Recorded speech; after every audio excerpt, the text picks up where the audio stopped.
Pravega nishkabanha savashasa Shamavadatta satapatra lochana Visanga bhasya suvaja subeshaja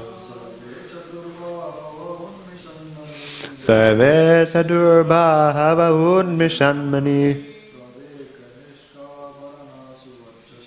Bhavega nishkabhanaha suvajasa Shama, sky bluish.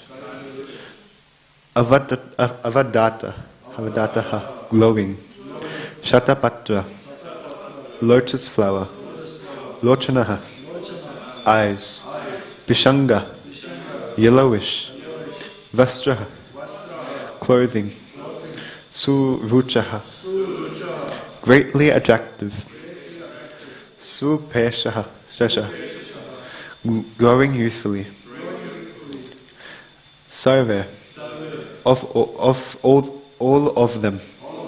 Chatur, four. Bahavaha, hands. Unmishan, rising luster. Money, pearls. Praveka, superior quality. Nishka adbharanaha, ornamental medallions. Suvarchasa, effulgent. Translation and Purva by His Divine Grace A.C. Bhaktivedanta Swami Srila Prabhupada Ki Jai. Translation. The inhabitants of the Vaikuntha planets are described as having a glowing blue, sky bluish complexion.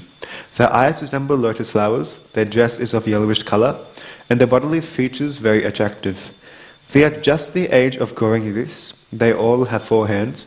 They are all nicely decorated with pearl necklaces with ornamental medallions, and they all appear to be effulgent. But the inhabitants in Vaikuntha Loka are all personalities with spiritual bodily features not to be found in the material world. We can find the descriptions in the revealed scriptures like Srimad Bhagavatam. Impersonal descriptions of transcendence in the scriptures indicate that the bodily features in Vaikuntha Loka are never to be seen in any part of the universe.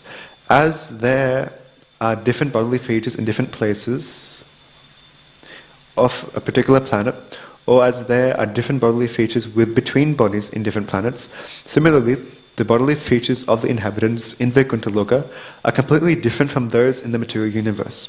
For example, the four hands are distinct from the true hands in this world. Om Jnana Timidandasya Jnana Jana Shalakaya Chakshu Unmilitam Yena Tasmai Shri Gurave Namaha Shri Chaitanya Manobhishtam Stapitam Yena Bhutale Swayam Upakadamayam Dadati Svapadantikam Vandeham Shri Gurum Shri Yuta Padakamalam Shri Gurum Vaishnavamscha Shri Rupam Sagajatam Sahagana Raghunatan Vidam Dam Sajivam Sadvetam Savadutam Bhajana Sahitam Krishna Chaitanya Devam Shri Radha Krishna Badan Sahagana Lalita Shri Vishagan Vidamscha He Krishna Karuna Sindhu Dinabandhu Jagatpadet Gopesha Gopika Kanta Radha Kanta Namostute Tapta Kanchana Gorangi Radhe Vrindavaneshari Rishabhanu Sute Devi Panamami Hari Priya Vancha Kabadahubhyasya Kripa Sindhu Bhayevacha Patitana Pavanebhyo Vaishnavebhyo Namo Namaha Jai Shri Krishna Chaitanya Prabhu Nityananda Shri Advaita Gadadaya Shivasadi Ghora Bhaktavinda Hare Krishna Krishna Krishna Hare Hare Hare Rama Rama Rama Hare Hare. Hare Krishna. Welcome to this morning's Bhagavatam class. In this very beautiful verse, there are many main points that we can take away. The first point that we can actually take away from this verse is that the residents of Vaikuntha Loka, they have different bodily features. As we have read in this verse, there are many different features that the residents of Vaikuntha Loka have.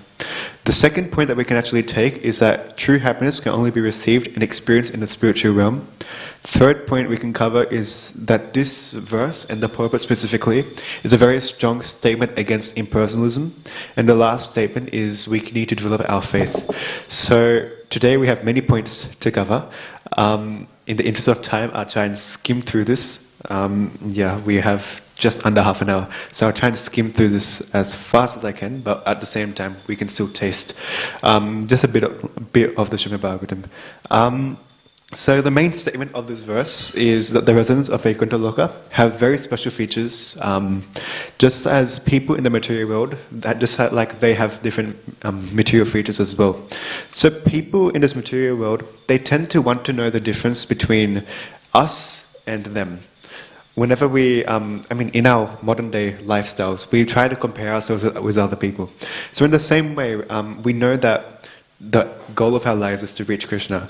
But people want to know, okay, we reach Krishna, what is the goal? What's the difference between us and living entities in Vaikuntha Loka? So in this particular verse, Shukadeva Goswami gives 6 main characteristics of the people who reside in Vaikuntha Loka. The first characteristic that he has given is that the residents of Vaikuntha Loka have a glowing sky bluish complexion. Second thing that he says is that the eyes are like lotus petals. Third one is that the bodily features, the arms, their whole appearance is very, very attractive. The fourth is that they're actually the age of growing youth. The fifth is that they have 4 arms. And the final one is that they're all very nicely decorated. So we can see that these features are very minutely manifest in the material world. It's material world that we are in, we have like a very, very small portion of what we can actually experience in Vaikuntha Loka. We'll go back to this point in a bit more detail later, but for now we can understand that the features that are in the spiritual world, they are far more magnanimous than they are in the material world. And what we can see is that which is not achieved in the material world can be achieved in the spiritual world. What one can actually observe while reading these verses is that in the spiritual world, what is surprising is that things in the material world are things that people in the material world constantly hanker for. What is in the spiritual world is what our material desires are. We want to achieve what the spiritual world has. For example, people want to be more attractive. I don't think anyone wants to be not attractive. Everyone wants to be attractive in some way or another. And people spend, thousands and thousands of dollars just on, makeup, this and that, to look attractive.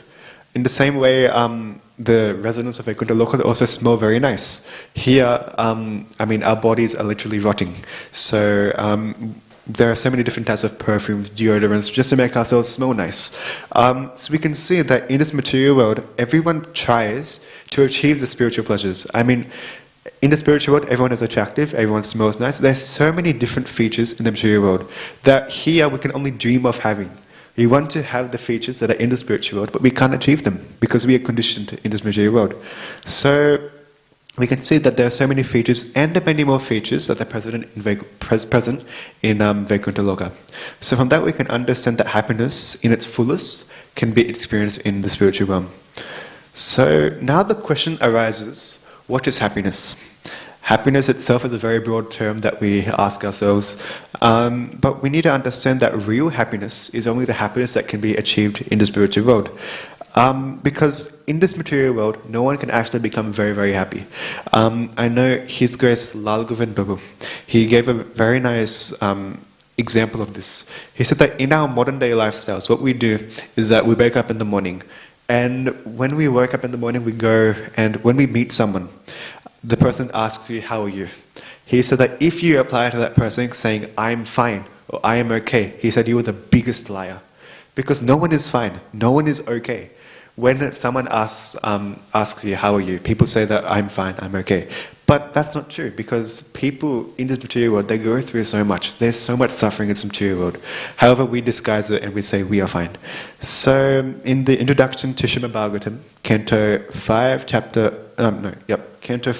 14, there Srila Prabhupada actually says that in the material world, there's not a pinch of actual happiness.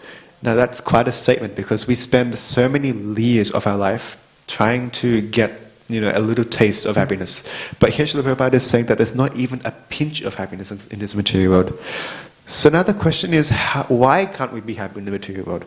I mean, this material world, it's, our perception is that we try to enjoy the material world. So why can't we become happy in the material world? And one reason that we can't be happy in the material world, which is given in Srimad Bhagavatam, Canto 4, Chapter 25, text number 4.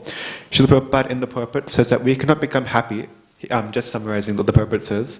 We can't become happy because, after all, we will have to suffer the miseries of birth, death, old age, and disease. In this material world, we try to become happy, but we can never become happy because there are these four, the cycle of birth, death, old age, and disease. These four things are constantly holding us back. And as long as these four limitations are here, one can never actually become happy. I know my own spiritual master, His Holiness Jananda Goswami Maharaj, he gave a very nice example to show that how everyone wants to be happy in some way or another, but that is not possible, because these four limitations are binding us into this material world. And he's explaining how when a person is first born, when he's 5-6 years, let's just say if a person ends up living to be 100 years old. Few people live to be 100, but just a lucky example. If when a person is 5 to 6 years of age, he thinks that by the time I reach 100, there'll be some medicine where I don't have to die. Right? When people are 5, 6, that's what they think. When the person reaches 20, the person thinks that by the time I die, there'll be some sort of medicine. Let alone it goes towards 40, 50, 60. By the time he's on his deathbed, Maharaj was saying that the person who's on his deathbed, he's thinking that, okay, within a few seconds the scientists will make some medicine, they'll give it to me. That's not what happens. Everyone is trying to avoid birth, death, old age, old age, and disease. But we can't avoid it. As long as we are in this material world, we will never be free from this cycle of birth and death. And one important note that we can make about material happiness is that our pursuit for happiness is actually very, very harmful. When we try to become happy in this material world, we can actually harm ourselves.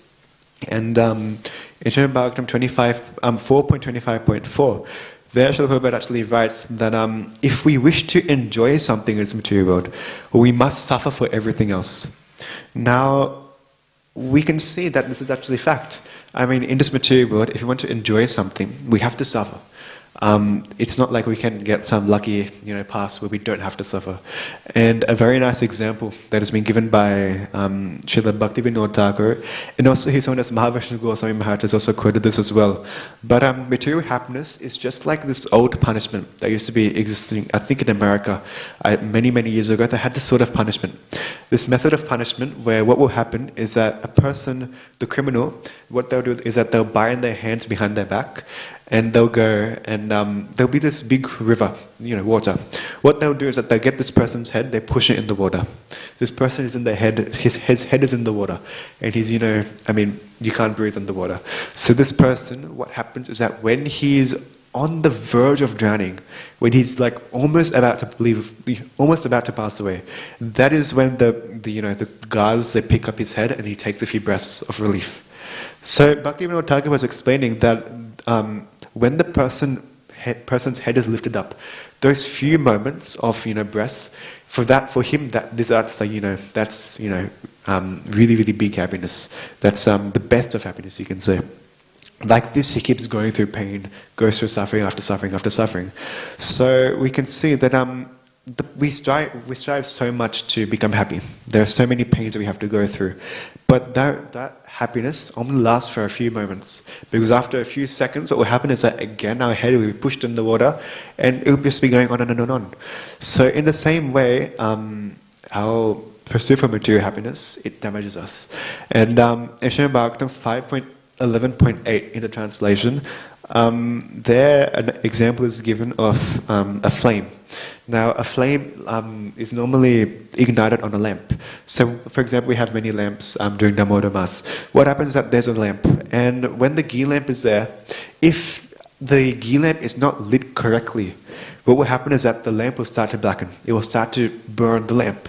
We can see, for example, like the lamps. If you don't light it properly, then the lamp starts to become black. There's there are black marks and everything. It starts to burn. So in the same way, just like the flame in a lamp, it burns.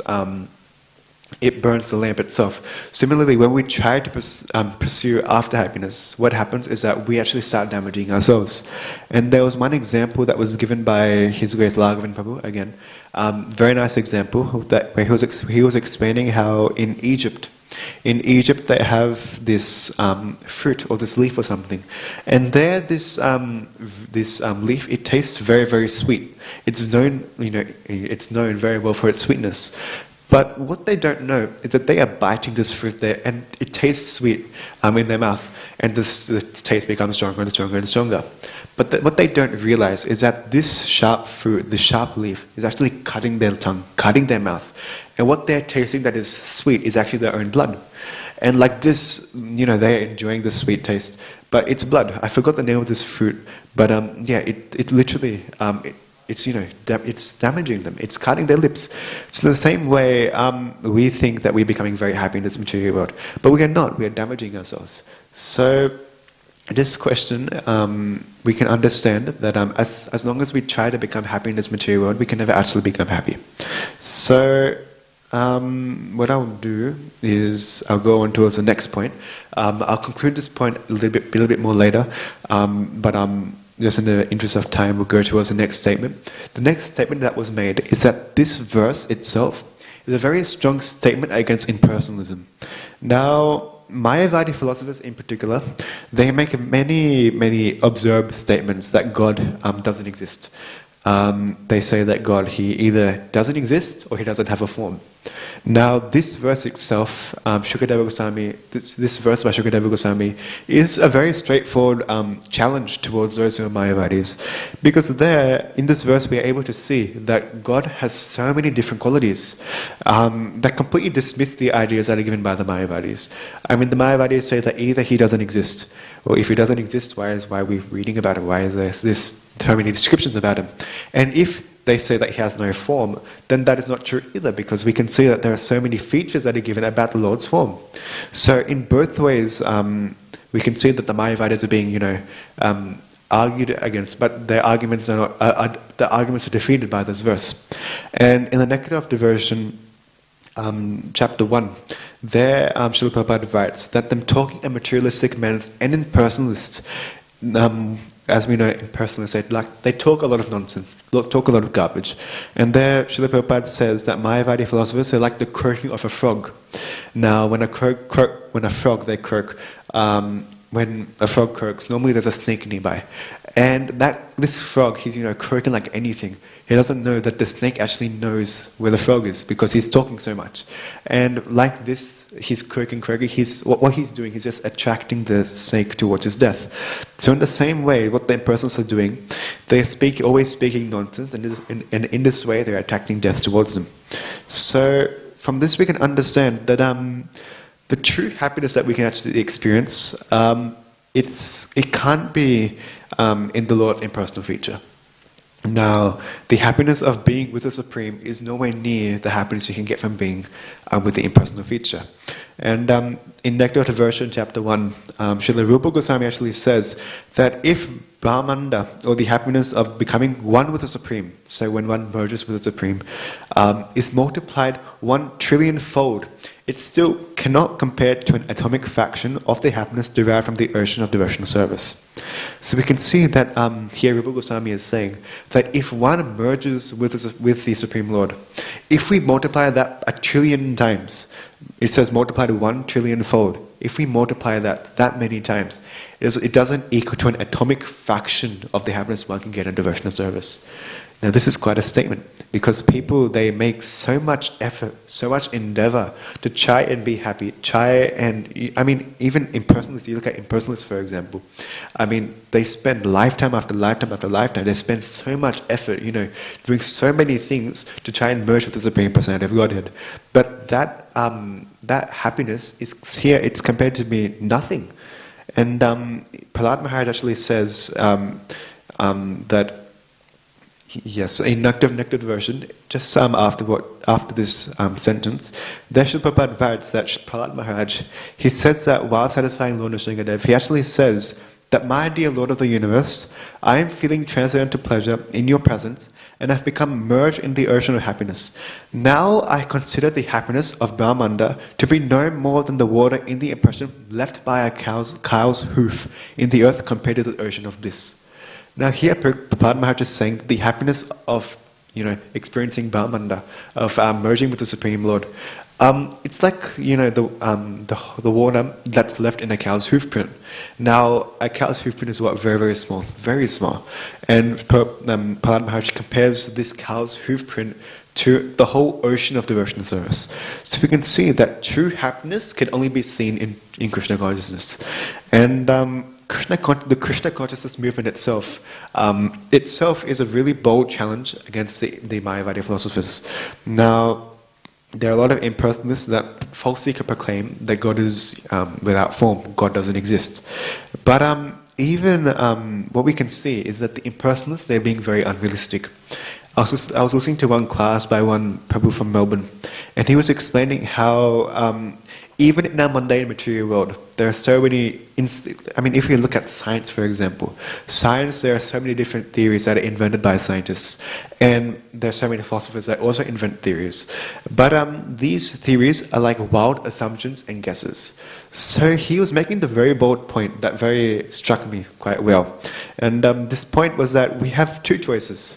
We either surrender to the mundane statements, the mundane theories made by philosophers and scientists that have no facts, and theories, I guess, just guesses, or we surrender to the Srimad Bhagavatam that's actually fact.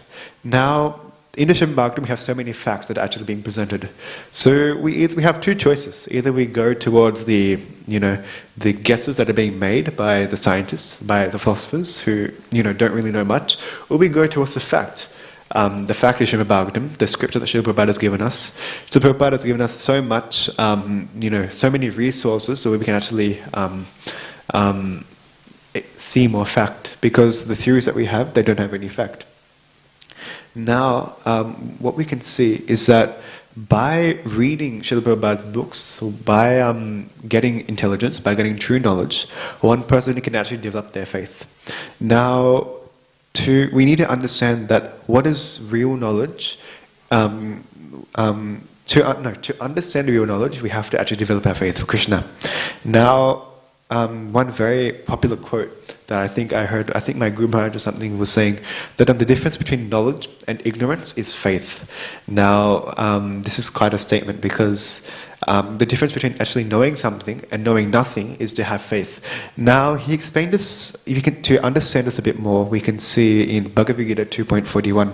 There, Srila Prabhupada writes that a strong faith that by Krishna consciousness one will be elevated to the highest perfection of life is called Vyavasatmika intelligence.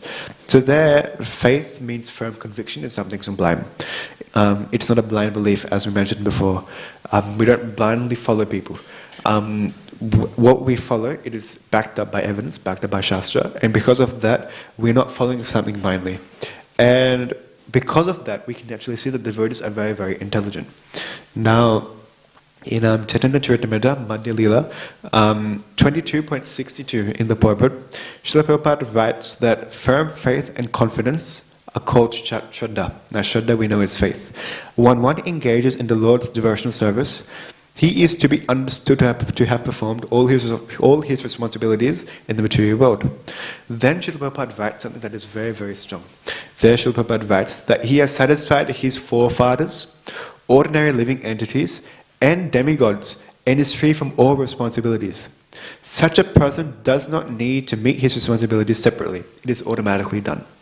So we can see that by devotional service, we are able to do so many things. Srila Prabhupada says one can satisfy his forefathers, ordinary living entities, even satisfy the demigods, and at the same time free from his own responsibilities as well, just by doing devotional service. So from this we can see that devotional service itself, just by doing devotional service we can do so much. And devotional service starts with faith. As we know, the 9 stages of Bhakti Yoga, first as Shraddha, then Sadhu Sangha, Bhajana Kriya, it goes on, so on and so forth. Now the first stage of Bhakti Yoga is Shraddha. One has to have faith first. And by developing faith through the different stages, one can actually start to become happy. And by developing faith, what we can actually see in our Shastra is that while we're developing faith, a person reaches a stage where even problems don't trouble them at all. Like we can see Kunti Mahani, for example. Kunti Mahani is praying for more troubles to come. Now, I mean, I'm not too sure about you, but me personally, I'm not going to pray for troubles. I mean, I already have too much on my plate. But Kunti Mahani is praying for troubles. Why? Because she has faith in Krishna. Now, in Krishna consciousness, there are 3 different stages of faith. We're running out of time, but I'll quickly skim through this as fast as I can. So there are 3 stages of faith. The first stage, as we know, is Kanishka Adhikari, then Madhyama Adhikari, then Uttama Adhikari. Now the first one, Kanishta Adhikari, is where a person is dressed externally as a very nice devotee. He's dressed with very nice clothes, tilak, very nice, everything is very nice. And they are on the path of devotional service. But what happens is that internally their faith is very, very weak. Now, the problem with this is that they are on the path of Krishna consciousness. But when a person's faith is very weak, what this actually does, it makes him more vulnerable. Because there are many other religions that we face today. And what happens is that when a person from those religions with very strong faith, for example, a very strong Christian, for example, or a very strong Muslim or something, or someone from a different religion, when they are very strong in their faith, when they go and meet this devotee, this person has a very weak mindset, in the sense that their minds will continue to wander and hinder. So in that case, the devotees, when they start Krishna consciousness, they are on the path. It's not a bad thing, they're on the path of devotional service.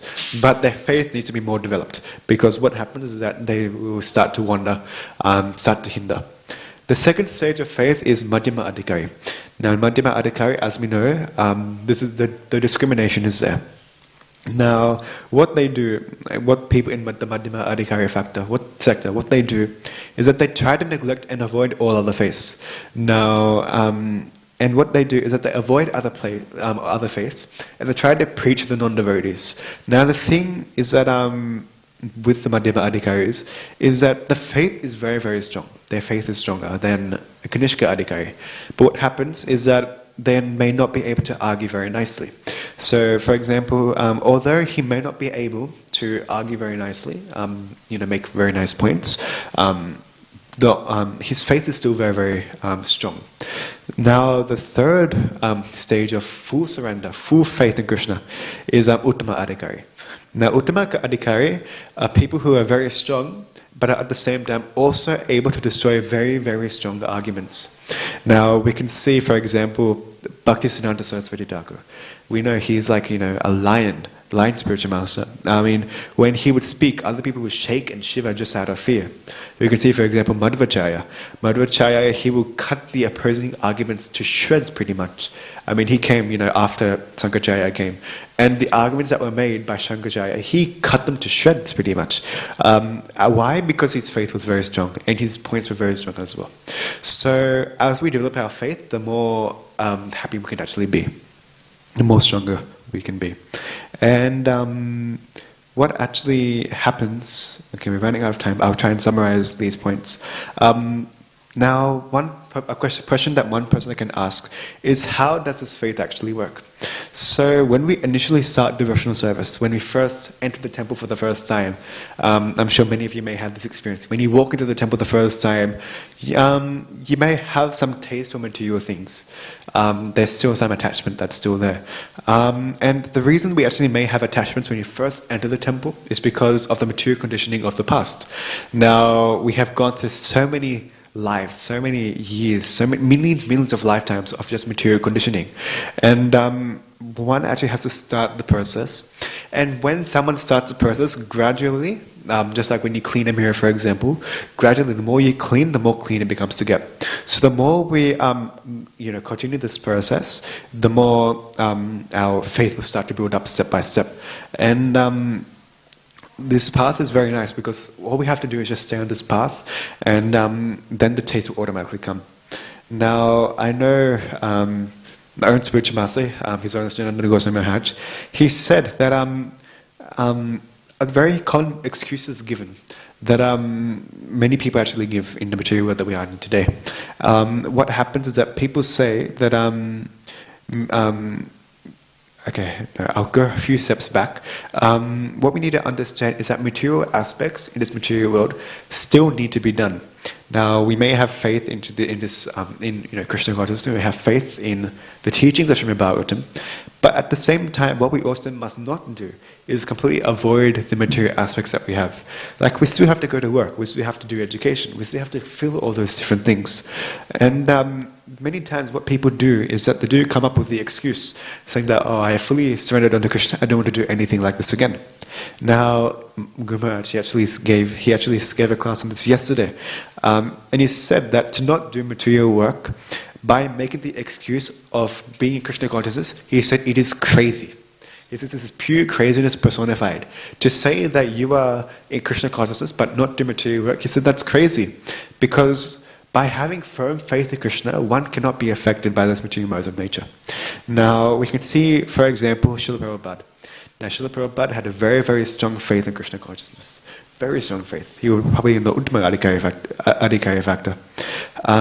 His faith is very, very strong. And what we can see is that he did do his material work. In the beginning, he did study. He got very good education. He was, in the pharmacy as well. He wrote very nice books.